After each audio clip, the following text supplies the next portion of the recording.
He really has changed. He's responsible, caring, and loving, and enthusiastic, and energetic, and decent, and kind, and humble, and honest, and forthright. And he's really got a great sense of humor. Did he, by any chance, put you up to this? No. Oh, no. Mm-mm. No, I've just gathered this from my own observations. No? Well, No, it's just the way he is. really?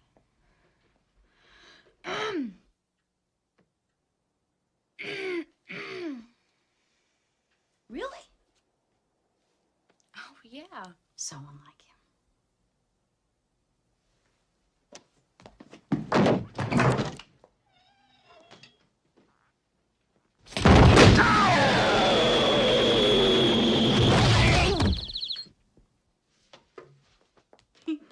Check this out.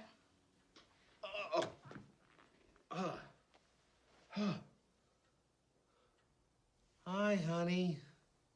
Is the coffee ready? A little thirsty. By the way, I have told you I loved you. And it wasn't for tires, sweetheart. It was for shocks, remember?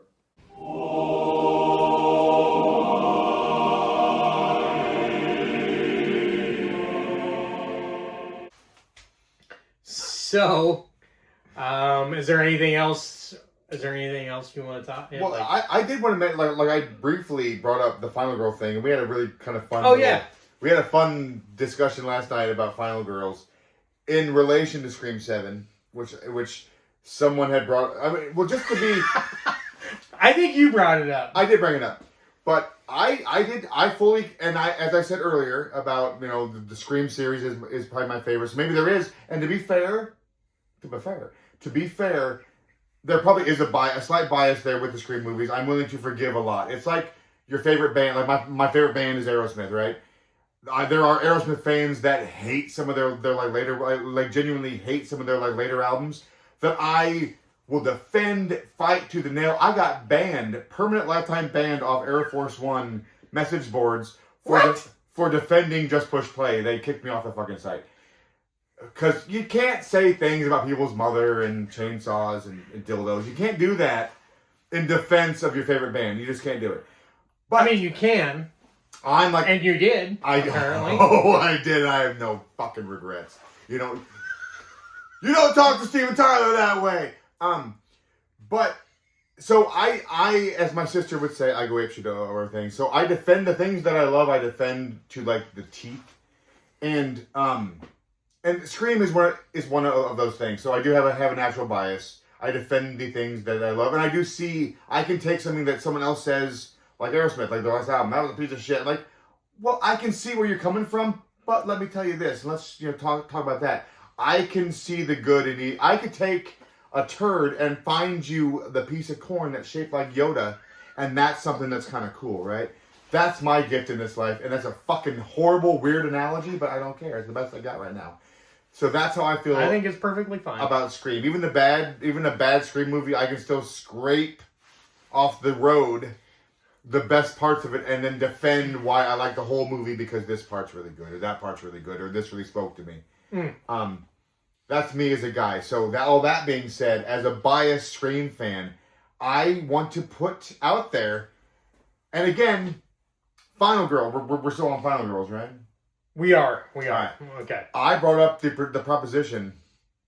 You cannot petition the Lord with prayer. I brought up the proposition that I do believe that Sidney Prescott, Neve Campbell, is arguably the best Final Girl in all of horror. I will stand by that. And as someone that is a self-proclaimed admirer and in love with Heather Langenkamp as Nancy Thompson since the wee age of 5 when I bawled like a baby when she died in Dream Warriors, to a fact my mom had to tell me she's just an actress, it's okay, she's alive and well. Because I was inconsolable about Nancy being dead at the end of Nightmare 3. Loved her my entire life, and she's always been my number one. Always been my number one Final Girl, was always Heather. always Nancy Thompson. And I think with this new Scream movie, though, I do think it was such maybe it's the nostalgia talking, because it takes me back to a time when I was cool and I was hot and I was young and everything was great. And Nev Campbell. And now it's all shit. And that's all I have left are the shreds, the stings of memories. But I do believe in the overall scope of horror-dom, that Nev Campbell as Sidney Prescott is the best final girl. I think she's arguably the best of all of them, bar none. End of rant, you go ahead. I think that is... I've had time to chew on this. She's the most consistent. Yes. Like, she consistently is coming out on top. And Yes, she is. she's still alive after, Yeah. spoiler alert. After 7 movies, she's consistently, like, still the final girl. She has bested the that was villain. another thing that there was no... Whatever. We're done talking about... That can be part of this talk because I do want to bring that back up as well. In defense of Scream 7, I have another point to bash him over the skull with. Okay. So...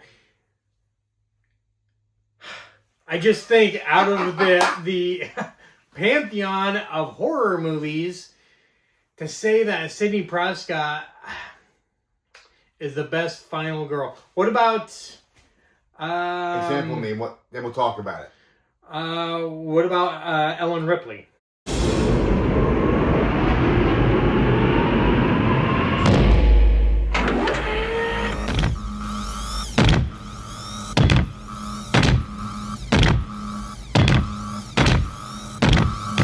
Get away from her, you bitch! Would you consider her a final girl? I don't... Well, here's my thing with Ellen Ripley. She always... Like, there was a poll on Twitter that I voted in every week. And it was the final 2 were Nancy Thompson, my girl Heather, and Ellen Ripley. Were the top 2. Were the final 2, the whole battle. And Ellen Ripley won. Maybe deservedly, I will say that. But I will say with a caveat, I don't think Alien is in the same pantheon as other horror movies. I don't think they're really horror films. I think they're more sci-fi. Do you think it's more in the Predator, action, sci-fi? Yes, it's like action horror? sci-fi films. I don't consider the Alien franchise horror movies. Therefore, Ellen Ripley, in my opinion, as one... Even the first one? And I'm a Sigourney Weaver fan, like, for years, days. That's my girl. But I don't think Alien is a horror franchise. Not even the first one. That's a sci-fi thriller. And then the rest of the films are like sci-fi action. I don't think Alien is horror. Therefore, Ellen Ripley, in my opinion, shouldn't count. Okay. We're talking slasher, horror, what you think of as horror and Final Girls. I don't think of Alien as horror. I just don't. And that might be controversial. You might have something to say about that, but that's how I've always seen it. I don't see them as horror movies. Nightmare on Elm Street, that's a horror movie. Scream, that's a horror movie. I think I was... 13. I don't see Alien as a horror movie. Okay. Fight me! No. Okay. No. Because of the... I know that it skirts the line. And I don't know if I'm a believer in all this, I don't think at this point the horror community needs to claim... I personally never considered, Silence of the Lambs like a horror movie. I agree. That's a thriller. It's a psychological thriller. It's not a horror movie. So I don't think we need to claim we have plenty of shit in our wheelhouse so we don't necessarily need to, hang on to prestigious shit anymore. There's plenty of... elevated horror. The highbrow elevated horror. Silence of the Lambs would be elevated horror. And it gets right up there with your Hereditaries. Right. Seven, I don't consider a horror movie. I don't either. I never have. But that's just me. If you want to claim it, then that's that's phenomenal my film. business. That's fine. For me, those are not horror movies. No, I agree. 1,000%. Great films. It's not that they're not good movies. They're just not horror. And when you're going to talk about horror. There's some grade A fucking prime beef horror films that aren't Seven and aren't Silence of the fucking Lambs. Right. You know? And there's, I mean, we had Academy Award winners back in the 70s that are some of the greatest horror, still consistently, well, I think there's, like, The Exorcist is still one of the scariest movies that... Ever. Like, it's seared. It was I think its reputation preceded it, and so when I caught, like, on TBS at, like, 10:30 at night, yeah, like, you're, like, halfway like through, the end when she's, like, it's just her silhouette on the bed, and she's all, you know... drapes on her arms, and right, she's right, fucking right. spooky as fuck, that yes. fucked me up in That's ways an image that is thing. not... Right, Yeah. it's just, like... That is, like you said, that's burned in there. The first time you really see you get fucking Leatherface and Chainsaw Massacre, that's burned in your brain. And that That's was an horror. Academy Award winner. Yeah, So, like... yeah, exactly. Like, now that we've gotten, you know, like, Sinners and The Substance and all these horror movies, I mean, it's great that that horror's getting recognition. Absolutely.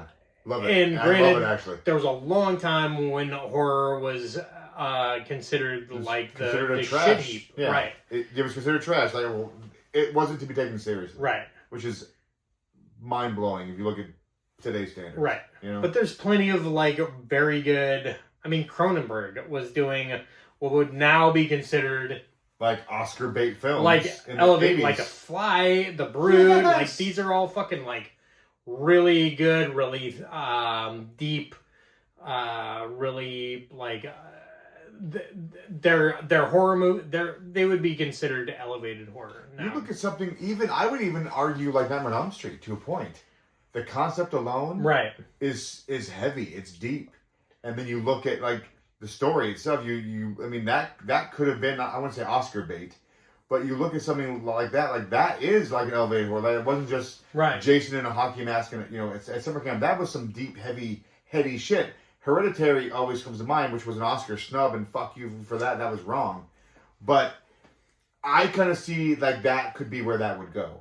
You know what I'm saying? Right. In a modern time, I think if Nightmare on Elm Street came out today, it would have an entirely, even as massive as it was, the respect level for it now, I think would be completely different. It would be like a Weapons. Right. You have an instantly iconic classic villain like Weapons. Right. And you win the fucking Oscar. And I loved that. I was the whole like Oscar like awards fucking season shit when Amy Madigan kept getting passed up. I'm like, well, it's cool that she got the Oscar nod, which was more than Toni Collette got for Hereditary, and that's fucking bullshit. But Amy Madigan, like, I was like, there's no way they're gonna give her the Oscar for that. Like, this is, and I thought she deserved it from the beginning. And when she fucking won, I was actually. That was a great moment. I'm like, oh my god, they did it. They actually gave her the fucking Oscar. For one of the best horror films of the past probably 10 years, in my opinion. Weapons was phenomenal. So I love that Uncle Buck's girlfriend finally got an Oscar. Do you think... Shanice! Shanice! We're in the driveway! That lady who sells tires. Oh, the mom and Uncle Buck's such a cunt. I hate her so bad. And her ugly haircut and her hideous face. She's such a bitch. Oh, Unbreakable, huh? Yeah. Oh, Italy. Yes. I'm very happy that she... Not that she didn't deserve the Oscar, because I love the movie. I love her performance. Do you think it was a career Oscar? That's exactly what I thought it was. And I'll be honest with you. Like, because Weapons was phenomenal, she was phenomenal, but she's not in the movie much. But maybe because the impact of that character and the look, it's very visceral. It's fucking spooky as shit. Oh, yeah. I think the impact of the character in the film, I could see where they could justify it, but I do believe there wasn't enough of it or enough of her in the film itself to fully justify, like, I can see both sides of it. I could see it just being a career, like a, thank you for being great, Oscar. But I could also genuinely see, like, no, she's the linchpin.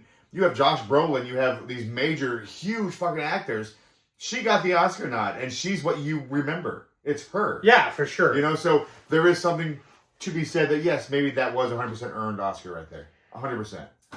Okay. Either way, you look Right. at it. I'm not saying that she didn't deserve it. Yeah, exactly. I love Amy Madigan. Yeah. Have you ever seen Streets of Fire?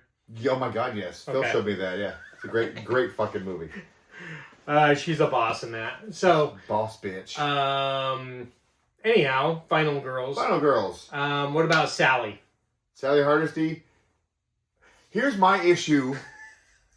I get this is one that's always pissed me off. From Texas Chainsaw Massacre. Texas Chainsaw Massacre. Like, Marilyn Burns. for the uninitiated. As I said a while ago, as I've always said, my favorite film in the Chainsaw Massacre series is the first one. It's the only one in the whole series I genuinely love. I like most of them. I hate some of them, but I genuinely only love the first one. And here's my issue with Sally Hardesty and the way she's treated as a final girl. People, in the broad sense, she's never ranked high. She's always kind of, all she did was scream and run. What did she actually do? She survived, for one thing. Right. Motherfucker. She survived arguably one of the most brutal and terrifying fucking horror villains of all time. Like, she survived not only Leatherface, but a whole fucking family of crazy. And you see, and her character, her character's not fully fleshed out. You don't really get to know a whole lot about her, but you get to know enough. You get to see her with her friends and her brother. She's beautiful. She's sweet. She talks about the zebras on the wallpaper at her grandparents' house. You get to know enough about her that you actually care about her. And I think that's also what a final girl needs. You have to care. You have to care about that final girl. Right. And I think you care enough about Sally. People say you don't. Who gives a shit? In my opinion, watching the film, you do care enough about her to want to see her make it. And people use the argument that she doesn't do anything. She's not a final girl because all she does is run and scream. My argument back is, what the fuck do you say about Laurie Strode? What did Laurie Strode actually do? Nothing. She ran, she screamed, she hid. Donald Pleasance is the real final girl of that fucking movie. But we celebrate Jamie Lee as the greatest final girl of all fucking time. But we dog Marilyn Burns as Sally all the time. And they're literally the same character, only I prefer controversy. I prefer Sally to Laurie, and I always have. I'm really shocked that you would take Sydney over Nancy. That was, believe me, that that's was a a hard moment. I had call. to sit down after that. I had to have a sit.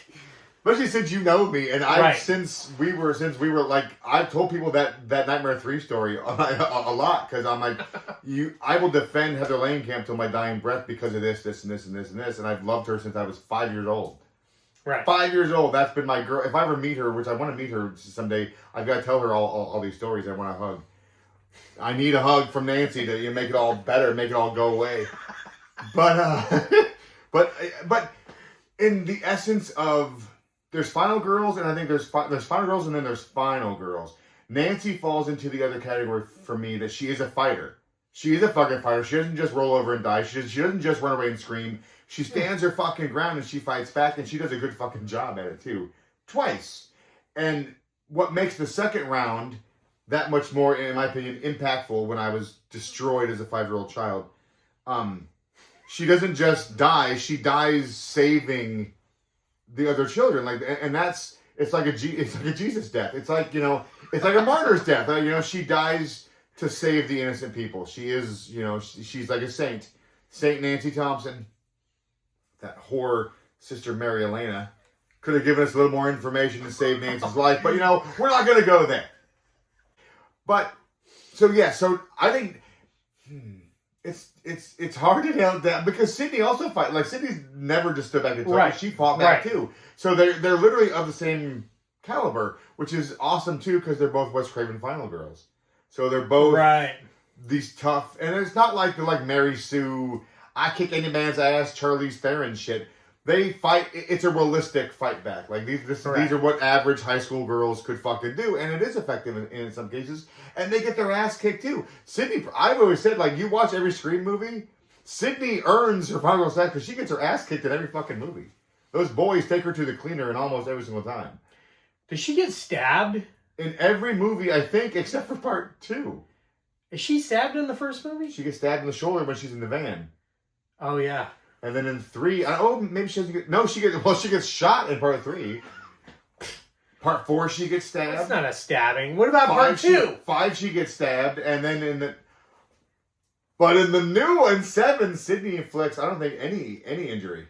In the new Scream movie, Erin brought up a really good point that I didn't even think about. And he said, as you said, say it. I just never felt like Sydney was...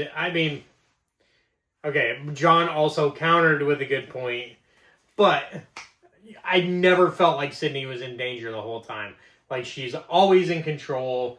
She's always fucking, like, on the defensive. Because she's the ultimate final girl. She has to be. She's earned it, Erin. She knows what's happening. Okay. But go ahead. Yes. No. I just...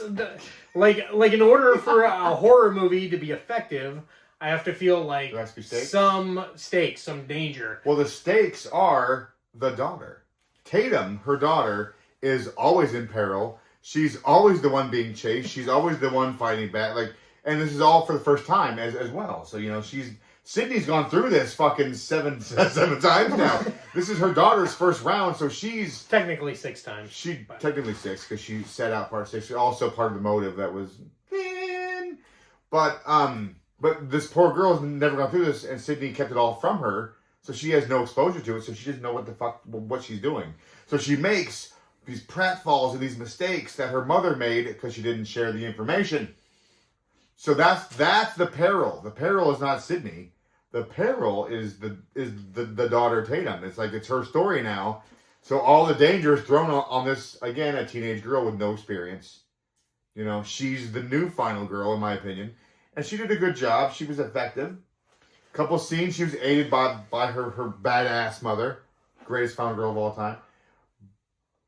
But yeah, so the argument for Scream 7 that, Sydney was never in peril. We didn't feel she was ever in danger. No, because you're not supposed to, because it's not about Sydney. It's about the daughter. So why is Sydney, does she get the hero shot? I mean, the daughter does kind of... They share it at the end. It's very Scream 2 when Gale and Sydney take down Mickey. Okay. They kind of recreate that in Scream 7. Oh, yeah, but Mickey. It's both of them. Poor Timothy Olyphant. Mickey is... You want to talk about Mickey's thin turn. motives? Let's be real here. And I love Scream 2. It's arguably my favorite of the whole series. I enjoy Scream 2, but...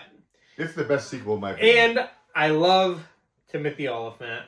Everything he does is gold. Except for Scream 2.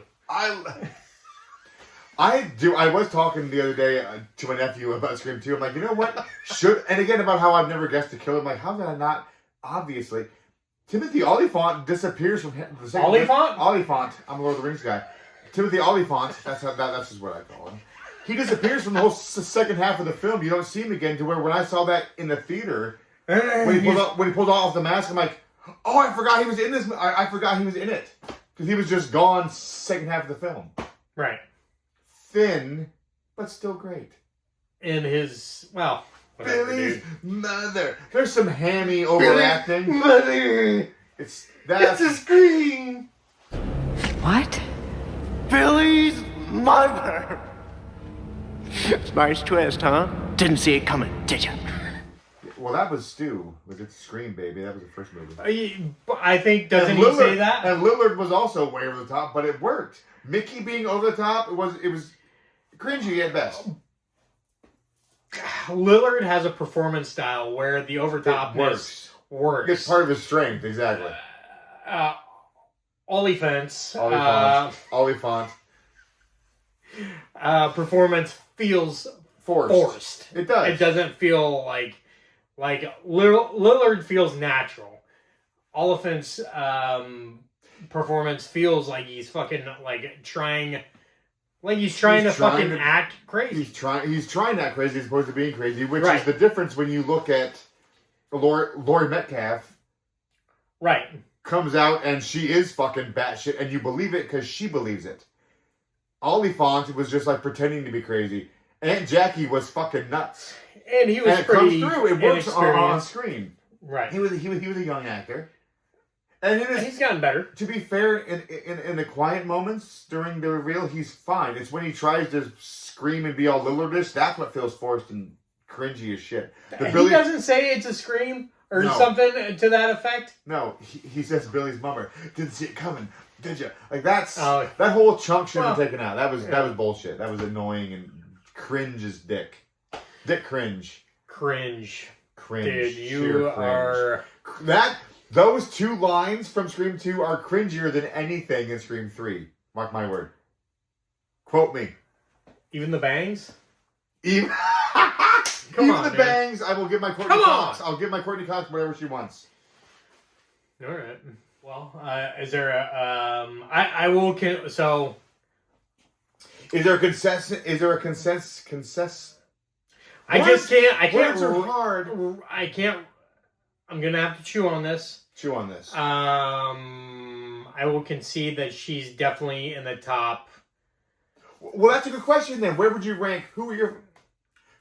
Like, okay, let's just see. Let's just do this. Oh wow! Who are your? I was not ready for this. Let's just say. Let's be 100% real, and let's say who are your top? Let's say 3 or 5. In the history of horror, you're saying that Sydney is number 1.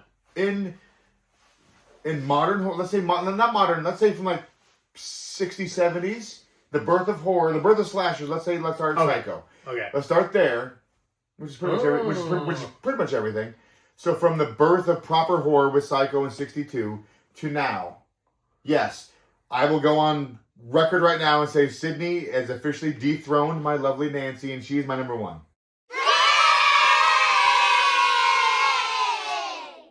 Sidney Prescott. Okay. Nev Campbell. Who's your number 1? Who outranks them all? For you. Fuck, man. I don't know if I can... if I have a number 1 that I can come up with off the top of my head. Do you need more time? What about... I mean, like... Yes, I do. Gina Davis from The Fly is up there. As a final girl? Why isn't she a final girl? Because Gina Davis. You know what? That's a super hipster answer. I'm going to strike that from the record. I say, what?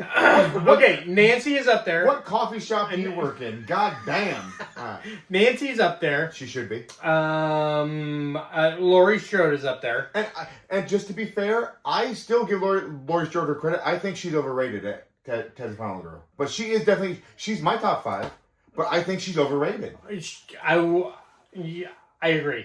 And I get irritated with the argument that Laurie's the best when she really isn't. She doesn't really gain her strength until later. Until like... I'll give you H2O. H2O. If they had ended the series with H2O... I almost said Resurrection. We don't talk about Resurrection. If they had ended the series or ended Laurie Strode at H2O, I think she would have been up there. She would have been rivaling Nancy, because I thought that was her performance and her final girlness in H2O. I thought was fucking bar none. Like, that's Laurie Strode. To my head, it's not the first 2 movies. It's H2O. That's what gives her that cred as final girl. Up there with your Nancys and your Sydneys. You know? Yes, I do know. Yes, I do know. I'll concede this because right now I can't conjure up a counter final girl that is better than Sydney. But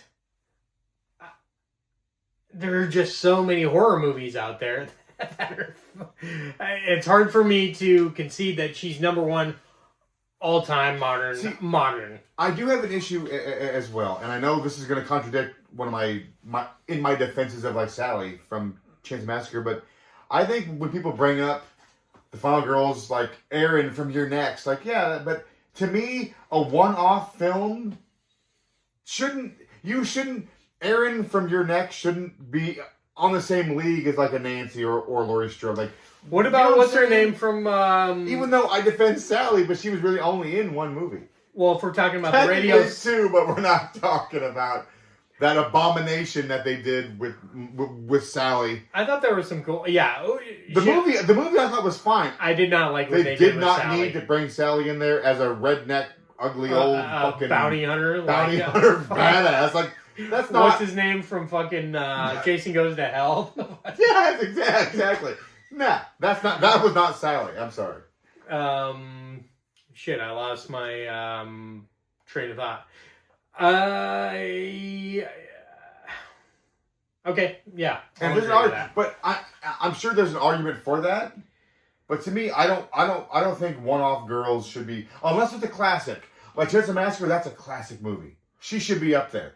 Your Next, and that's still to a me, franchise. It's still a franchise. Your Next had one movie. It was kind of came out in 08, 09, and kind of a great movie. I love that movie. And I think Erin's a great character, but I don't see her in the pantheon. She's not nearly as. So, do we consider any movie with a sequel a franchise? I would say so. The Fly could count. What about? Would you? Okay. I'll eat shit on that. So I will eat shit. No, you're not. You don't Speaking of flies, we are talking about The Fly after all. Well, I'm just wondering because now there's what's her name from Ready or Not, so that just got a sequel. What about Ash, dude? Technically not a girl, but.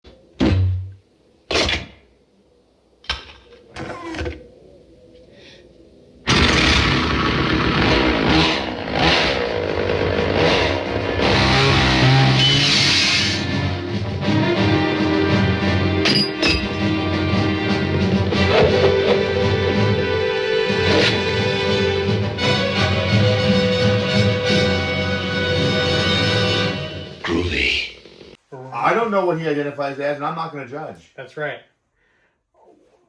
But we're specifically focusing on final girls. Final girls. You can and use not Ash. final people. Not final folks. Yes, the final folks. I'm trademarking that right now. Copyright. Because there's been some great final boy, like Jesse. Say what you will, actually was a good final boy. I like Nightmare 2 quite a bit. I do too. I've always liked Nightmare 2. I thought that was it caught a lot of. I understand the argument that it breaks the rules. It breaks a lot of rules, but that doesn't mean it's not still an entertaining and good movie because it is. Right, it really is a good movie. And when I saw it, it almost made it scarier that Freddy was able to be. You can. Possess somebody and come into the real world. Your waking hours. Yes, too. That is more, to me, that's more scary. And I like Clue Gallagher. Gallagher. There's a great moment on the Never Sleep Again. Yeah. Where he's like, there were blowjobs. I'm like, I never got a blowjob. I'm like, this is why fucking Bert is the best motherfucker on the planet. Bert. We have a little crowd with him. So final folks. So where were you at? So all right. So if you're going to nail down 3, what's your argument for 3? And then we'll go to 5 if we need to. But. So then what constitutes a final girl for you? As far as my rule is, if it's not an iconic film or like a franchise film, I don't think one-off final folks should be ranked as high just out of sheer respectability to the other actors, other characters. Sure. Does that make that does make sense? Does that make sense? I don't have a ranking. To me, it feels unearned.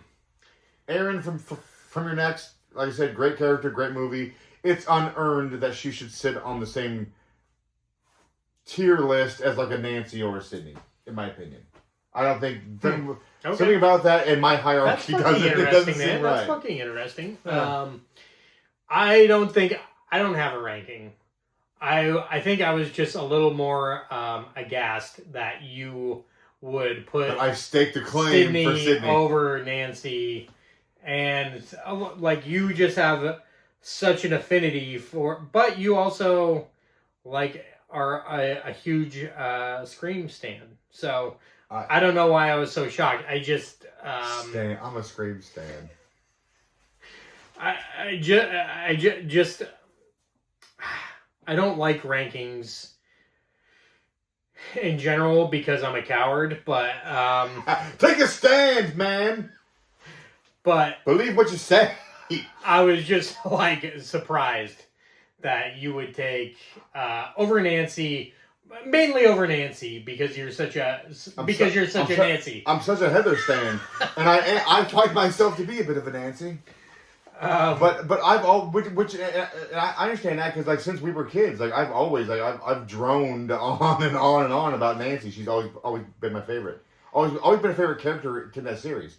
When I say like Nightmare on Elm Street was always my favorite franchise, but I really only like 3 movies. They're what I call the Nancy trilogy, which is the first, the third, and then New Nightmare. Those are the only 3 films I genuinely love out of that series. I like part 2. I like parts of part 5. I hate part 6, and I've grown to thoroughly fucking despise part 4. I don't know why. I think a lot of it comes back to people tend to, and this is just my sick head. People talk about how, Nightmare 3 was the beginning of Funny Freddy and the death of the franchise, but then they'll go on to praise part 4. I'm like, what the fuck is wrong with you? Can I ask you something? Certainly. Who gives a fuck what you think? Part 3 was the only film after the first one that struck that perfect balance of Funny Freddy and dark and cruel Freddy. Part 4, he's full-blown fucking game show host. So that argument holds no water for me. Oh, you know what I'm saying? Have you heard that prior? No. I have, and I was just trying to think. In the first one, I was thinking, was he even? Did he have any? Because, like in the second movie, when he tears his head off and he says, "You got the body, but I got the brain," that was kind of like. Was that supposed to be funny though? And I was thinking, was that supposed to be the beginning of? But also, like in the first one, when he says his wisecracks, I don't think are funny. I don't think they're supposed to be funny. Does he have wisecracks in the first one? Like, the only thing that I can think Freddy? of. I mean, right. I don't think. Like, I'm your boyfriend now. Does that count? No, that's just chilling. Right. Like I don't think is it the? Because what's Freddy's dialogue in the first film? It's "This is God." I'm your boyfriend now. Like, come to friend. Like, I can't think of any of his quips. I don't think he had. Genuine. Like, that's a funny, like, the stupid shit that barrels out of his mouth and fucking 4. Well, I was just trying to think. Yeah, I guess the third one is the beginning of. It was the beginning of it. Like, welcome to primetime, bitch, and it's the chair for you, kid. But they're still delivered it in a way where it is still creepy. It's not full-blown game show host. Like in part 4, everything he says is stupid. And it gets worse. It is MTV Freddy. MTV Freddy. And that's when I started to hate those movies. Even as a young kid. Freddy was like, this is But it's got a better soundtrack than Abso-fucking-lutely. That's the one thing about 4 I do like is the music. Whoa. I've never been a Dawkins fan. So yeah. Dream Warriors. So yeah, Final Girl always defended Nancy. She was always my number one. Something about lately. Something about, I don't know. It was Neve Campbell. It was the movies. It was my age of my glory. Scream was around.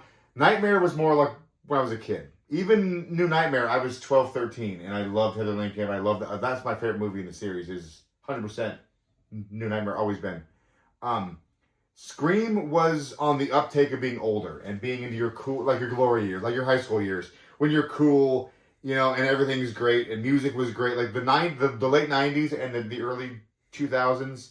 If I could go back and relive any year, it'd be like 2002 with this guy.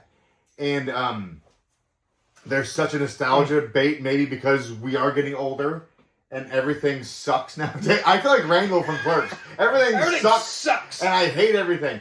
So maybe looking back at that, there is a nostalgia for the Scream era that just rings true right now to where the Nightmare era, for me, that was my little guy years. And it was young. And I still love those movies. I still have a deep affinity.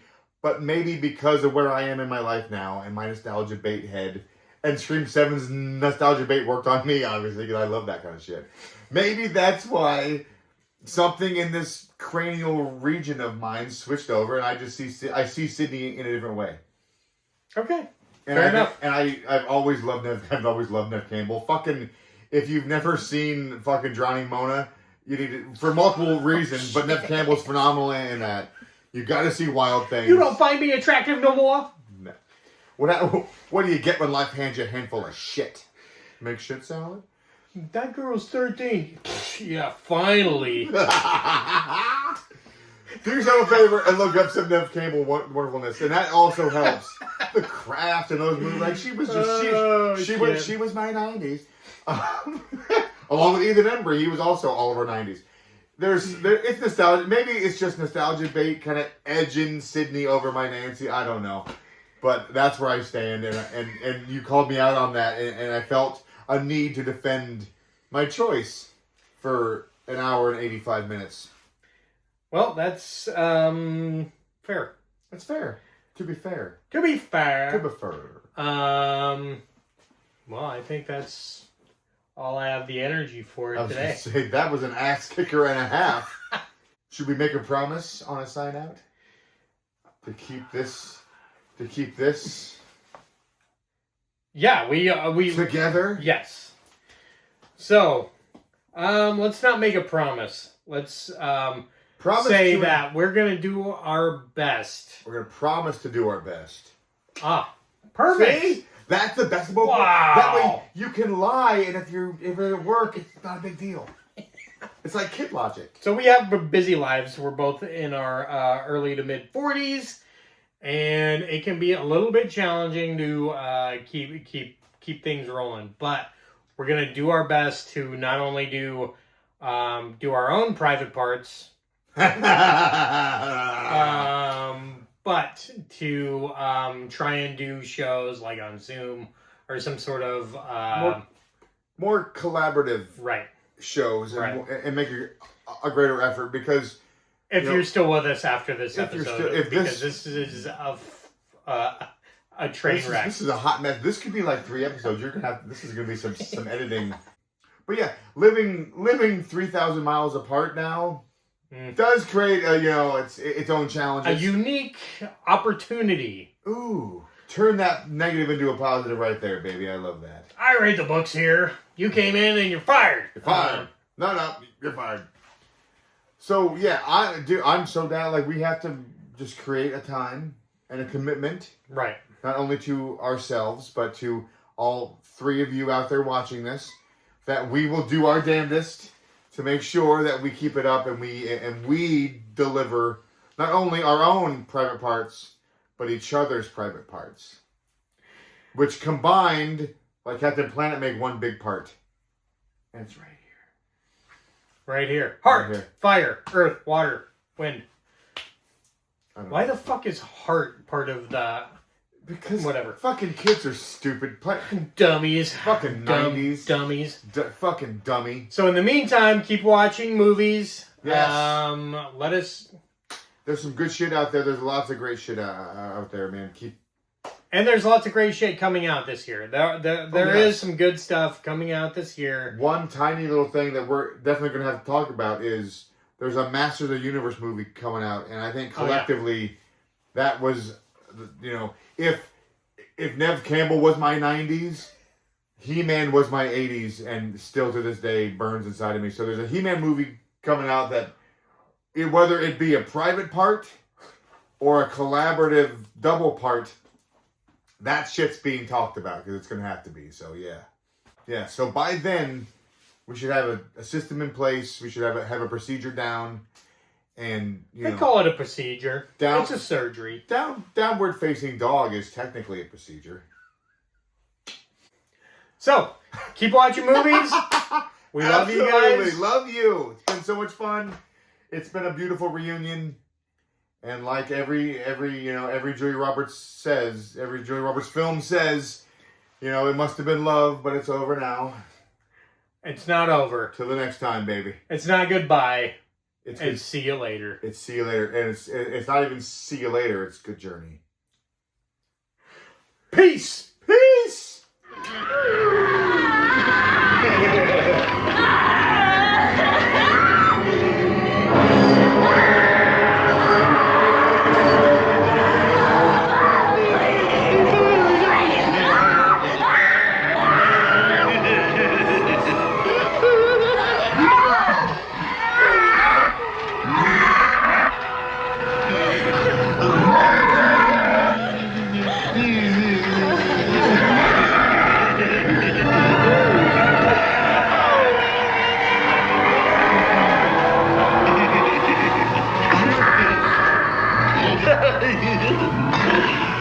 Ah!